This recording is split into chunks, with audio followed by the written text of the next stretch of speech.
Oui, on savait qu'il n'y aurait pas beaucoup de monde un vendredi soir pour entendre parler des normes, plus encore des normes comptables. Alors, on a invité les membres de nos familles respectives, donc merci à nos parents.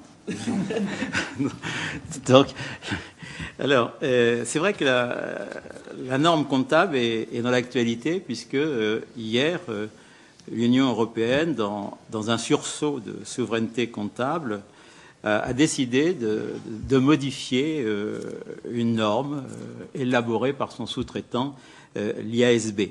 Alors, comment en sommes-nous arrivés là? Alors, un normalisateur, et ce que je vais dire ne tient pas au fait que je sois normalisateur en tant que membre du Conseil national de la comptabilité, mais un normalisateur joue un rôle social considérable, puisque finalement, il définit le cadre cognitif à travers lequel les parties prenantes et plus généralement les différents acteurs sociaux appréhendent l'entreprise. C'est en se fondant sur l'image produite par ce cadre qu'ils gèrent les relations qu'elles entretiennent avec elles. L'investisseur boursier, par exemple, dont on parle beaucoup en ce moment, se fonde sur ce modèle, mais pas exclusivement, pour prendre ses décisions d'achat, de vente ou de conservation d'actions. Donc le normalisateur participe donc, le normalisateur comptable, participe donc à la gouvernance au sens large des entreprises, dans la mesure où les normes qu'il produit fondent en particulier les jugements et les contrôles qui s'exercent sur elles. Alors c'est à la lumière de ces considérations liminaires qu'il faut juger rétrospectivement de l'importance du règlement européen du 19 juillet 2002, approuvé en bonne et due forme et sans grande discussion par le Conseil des ministres et le Parlement. Ce règlement a confié l'élaboration des normes comptables de l'Union à un organisme international de droit privé, l'IASB, et décidé que les sociétés cotées européennes à la tête de groupe élaboreraient leurs comptes de groupe selon les normes de cet organisme.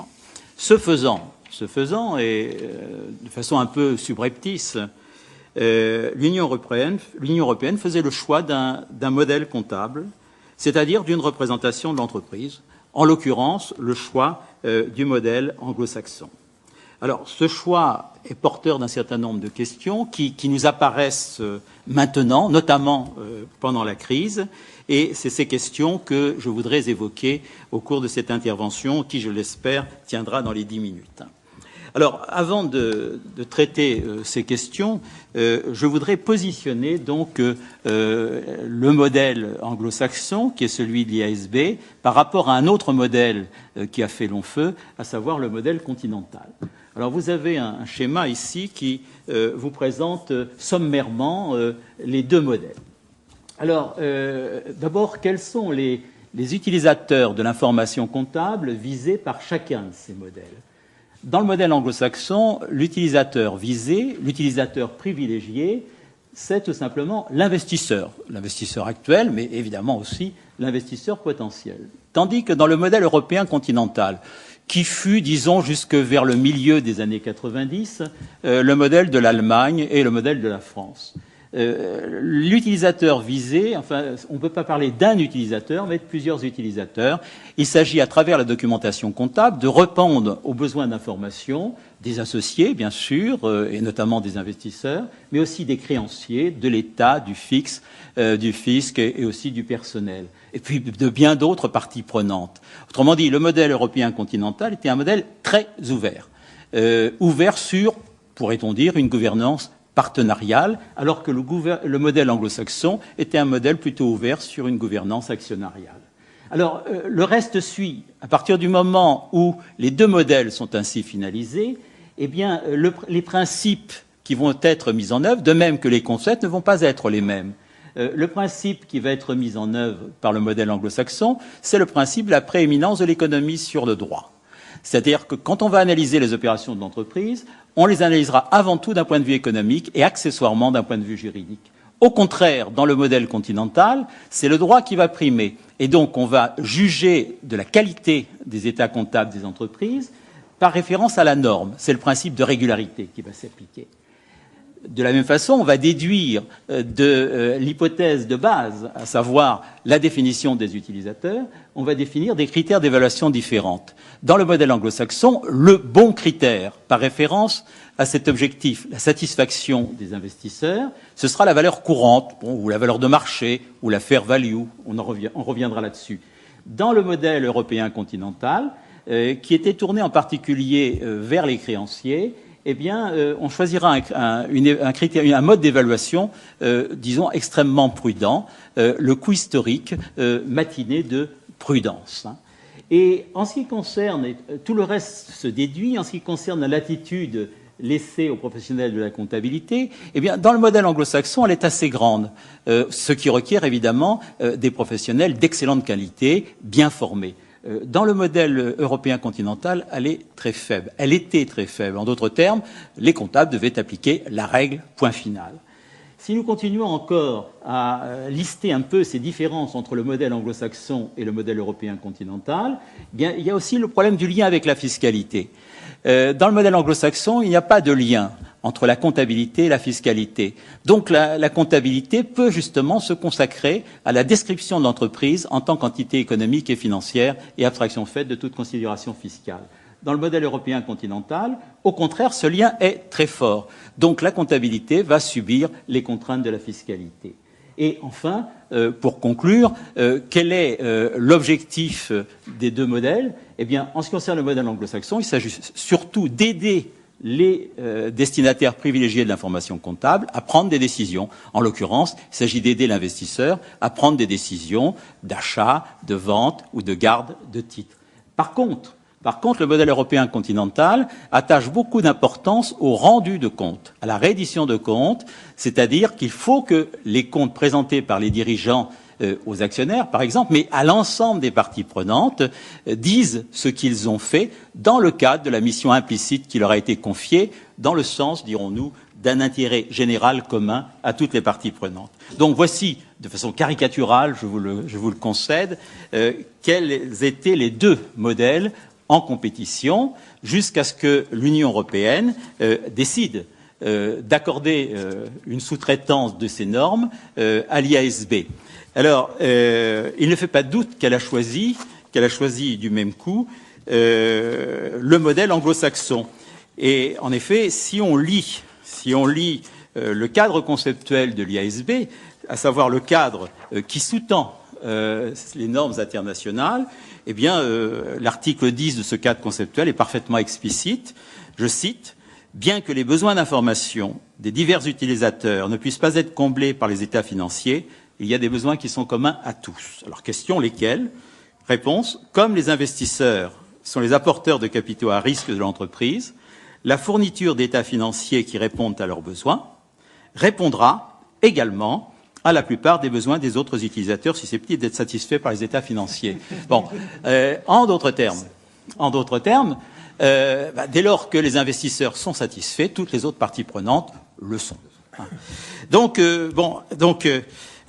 implicitement, à la suite d'ailleurs de l'organisme de normalisation américain, à savoir le FASB, là, faut faire une toute petite différence. Il n'y a qu'une lettre de différence. Le normalisateur international, c'est l'IASB. Le normalisateur américain, c'est le FASB. Donc, implicitement, à la suite du FASB, l'IASB inscrit sa tâche de normalisateur dans un capitaliste de marché financier et se fait le promoteur naturel du modèle anglo-saxon. Ce qui ne doit pas surprendre, eu égard à ses origines et à sa composition, dont j'ai traité dans un autre article par ailleurs. Alors, il s'ensuit que les concepts et les principes qu'il mobilise dans ces normes relèvent du modèle anglo-saxon, et notamment, évidemment, ce fameux critère de la juste valeur. Alors, par contre, pour les pays où prévalait le modèle continental, le passage aux normes internationales équivaut, comme on l'a dit, à un passage au modèle anglo-saxon et à un changement, je cite la F. Capello, de mode d'appréhension de l'entreprise. Alors, un tel passage n'est évidemment pas sans enjeu. Alors, disons, la décision de l'Union européenne a suscité beaucoup de débats. ces débats ont tourné essentiellement autour de la juste valeur. Mais aujourd'hui, bien que le débat sur la juste valeur se poursuive, hier, en réalité, l'Union européenne a pris une décision sur l'application de la juste valeur. Bien que ce débat se poursuive, un autre débat maintenant se fait jour, c'est celui de l'extension de l'application des normes comptables internationales à d'autres organisations que celles pour lesquelles elles ont été prévues et éventuellement à d'autres biens. Alors, le débat autour de la juste valeur. Quelques questions. Qu'est-ce donc que la juste valeur? Alors, cette question de définition est évidemment première et fondamentale. Alors, il ne fait pas de doute, si on lit les normes de l'IASB, que la juste valeur n'est autre chose que la valeur de marché. Je cite, prix auquel un actif pourrait être échangé ou un passif réglé entre deux parties compétentes, n'ayant aucun lien de dépendance et agissant en toute liberté. Soit. Bon. Sur la base de cette définition, il y a relativement peu de biens qui peuvent être évalués en juste valeur. Parce que, sauf avoir un fantasme du marché, force nous est de constater qu'il y a quand même peu de marchés qui fonctionnent de façon satisfaisante. Et aujourd'hui, peut-être encore moins que jamais. Bon. Alors, l'IASB a une réponse à cette objection. Que fait-on en l'absence de marché ou quand le marché fonctionne mal? Et puis, il dit à ce moment-là, bon, on va modéliser la juste valeur. C'est-à-dire qu'on va substituer à la valeur de marché la valeur actuelle des revenus futurs dont on attend du bien, que l'on attend du bien, que l'on veut évaluer.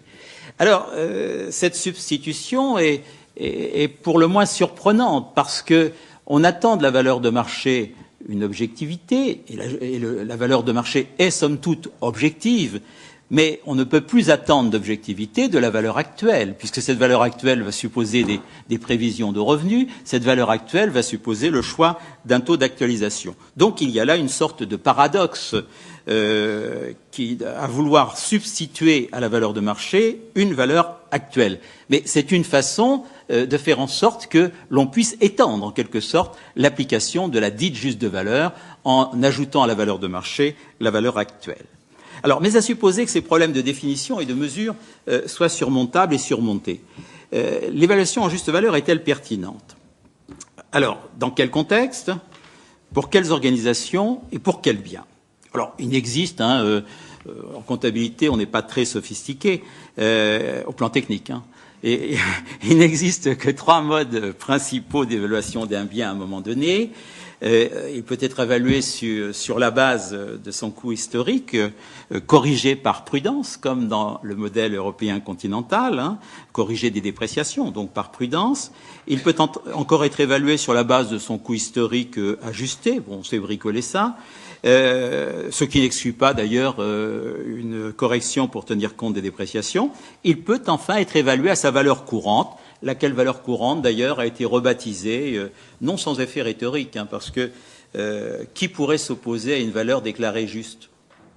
Donc là, il y a l'emploi du mot, l'expression juste valeur, à la place de l'expression valeur courante, a incontestablement une force rhétorique très importante. Et s'opposer à la juste valeur, c'est quand même difficile. Alors, quel est le meilleur mode d'évaluation? Il n'y a pas de réponse théorique à cette question. La seule réponse possible est pragmatique. Ça dépend. Ça dépend des caractéristiques de l'économie, ça dépend de celle de l'entreprise considérée, et ça dépend du bien à évaluer. Alors je dirais simplement que dans une économie de marché financier, et pour une entreprise en lien avec ces marchés, et donc sous le contrôle supposé des investisseurs, c'est l'hypothèse du modèle anglo-saxon, l'évaluation à la valeur de marché paraît de prime abord pertinente. Il s'agit de mesurer la richesse que l'entreprise représente pour les investisseurs. Alors toutefois, ainsi qu'on l'a déjà dit, elle n'est applicable qu'à l'évaluation de biens se négociant sur des marchés fonctionnant correctement, c'est-à-dire dans le jargon financier efficient. Or, il n'y en a pas beaucoup, voyez-vous. Dans une économie plus traditionnelle, encore proche, pour reprendre une expression de Michel Albert, du capitalisme rénan, finalement, le coût historique matiné de prudence n'est pas un mauvais mode d'évaluation. Donc, on pourrait continuer sur ce problème de la relativité, si vous voulez, des critères d'évaluation, mais le temps passe et j'en viens à la deuxième question. normes comptables internationales, et c'est la question évidemment qui nous interpelle aujourd'hui, comme on dit, normes comptables internationales et crise financière. Alors, les normes internationales sont-elles procycliques? Le thermomètre peut-il augmenter la fièvre? Alors, en fait, la réponse est oui, hein, parce qu'il ne faut pas confondre thermomètre comptable en interaction avec le patient et puis thermomètre médical qui, en principe, est relativement autonome par rapport au patient. Donc, l'analogie est trompeuse, si vous voulez. Un thermomètre comptable, c'est pas un thermomètre médical, parce que c'est en interaction avec le patient. Alors, avant même que l'évaluation en juste valeur ne soit introduite dans un certain nombre de normes, des voix d'économistes et aussi de gestionnaires s'étaient élevées qui soulignaient les dangers d'une telle évaluation. Ils avaient en particulier pointé le fait que l'introduction dans le résultat de l'entreprise de plus-value et de moins-value boursière risquait effectivement d'accroître la volatilité de celui-ci et d'accentuer en retour la volatilité des cours, d'amplifier les fluctuations boursières. C'est incontestablement ce qu'on a observé au cours de l'année écoulée dans un secteur particulier. Je dis bien dans un secteur particulier, le secteur des établissements financiers et des banques. Alors, les quelques études peu nombreuses menées sur l'impact des nouvelles normes sur les bénéfices des groupes ont donné des résultats trop mitigés pour que l'on puisse conclure que leur introduction a été, de façon générale, une cause de la volatilité des résultats. Elle l'a été, mais je le répète encore, dans certains secteurs seulement, dans les secteurs évidemment qui gèrent des portefeuilles importants d'actifs et de passifs financiers. C'est le cas évidemment des banques. Alors, au passage, je dirais que les études a posteriori sont certes utiles, mais je fais appel quand même à la communauté universitaire pour qu'elle se livre en collaboration avec les normalisateurs, à des études a priori. Autrement dit, je pense, et ça c'est une des faiblesses de l'IASB, qu'avant de lancer une norme dans la nature, il serait préférable de faire des simulations pour apprécier ses effets éventuels sur l'économie, sur les entreprises et sur l'économie.